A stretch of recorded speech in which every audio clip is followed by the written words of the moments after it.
बिस्मिल्लाहिर्रहमानिर्रहीम। अस्सलाम वालेकुम। कैसे आप सब लोग? मेरी ढेर सारी दुआएं सब मेरी जो बहनें मुझे देखती हैं उनके लिए, मेरे पाकिस्तान मुल्क के लिए, फ़लस्तीन के लिए कि अल्लाह पाक हालात बेहतर करे। आमीन सुम्मा आमीन। तो जी मैंने आपको कल बताया था, आपको मैंने मोटिवेट किया था, लेकिन ऐसे ही मोटिवेट नहीं किया था। देखो मैं खुद भी उस पर अमल कर रही हूँ। यहाँ मैं सुबह सुबह उठी थी, सब सो रहे थे। अपने एक बेटे को मैंने उठाया, छुट्टी का दिन था, तो मुझे आपको मैंने कहा था कि जॉब के लिए मैं डेमो देने, इंटरव्यू देने जाऊंगी प्राइवेट स्कूल में। तो यहाँ पर सुबह सुबह उठी, अपने बेटे का मैंने नाश्ता बनाया सिर्फ, और हम दोनों ने एक ही रोटी खाई। सब सो रहे थे और सबकी चाय बनाकर उन सबको थर्मास में सबकी रख कर आई थी। और ये स्कूल में मैं आई, सैटरडे का दिन था तो छुट्टी का दिन था, तो सब टीचर्स की मीटिंग होती है छुट्टी के दिन। तो यहाँ पर मीटिंग हो रही थी, तो मैडम ने मेरा इंटरव्यू लिया और कहा कि एक हफ़्ता आपको ऑब्जर्वेशन में रखते हैं, इसके बाद किसी टीचर ने लीव दे दी, अगर छोड़ दिया, कुछ टीचर्स कह रहे हैं तो फिर हम आपको पक्का रखेंगे, वरना तो आपको अगस्त के बाद तो इंशाल्लाह पक्का रखेंगे। मैंने कहा चलो एक हफ़्ता भी कर लेती हूँ। मैं ऐसे भी कह सकती थी कि नहीं एक हफ़्ते के लिए क्यों, लेकिन मैंने कहा अब अपना टैलेंट दिखाने का मौका है, मतलब सैलरी नहीं मिलेगी लेकिन फिर भी एक टैलेंट तो दिखा सकती हूँ ना मैडम को।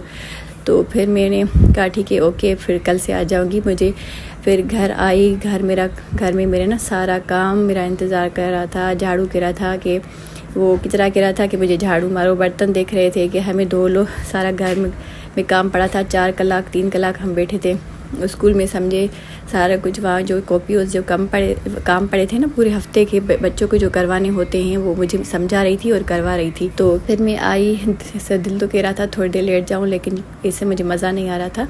तो यहाँ पर मतलब जो मेरे सामान वगैरह थे, बट ये बिस्तर वगैरह मैंने सही कर लिए, और फिर मैंने झाड़ू लगाया। झाड़ू के बाद बर्तन धोए, कूलर बनाया, कपड़े तार से उतार दिए थे, कुछ धोए थे कुछ पड़े थे। उसके बाद हमने लंच किया, मुर्गी का सालन था। लंच करके, और मेरे बेटे की मैंने आपको बताया था ना पहले ही कि बहुत तबीयत ख़राब है, तो फिर मैंने सफाई करने के बाद मैं पहले ही थकी हुई थी, समझी मेरा ट्रिपल काम हो गया। अब जाऊंगी टीचिंग करने भी और व्लॉगिंग भी, घर का काम भी, वॉइस ओवर भी, और छोटे बच्चों को पढ़ाना इतना मतलब डिफ़िकल्ट होता है जो बड़ों को नहीं होता।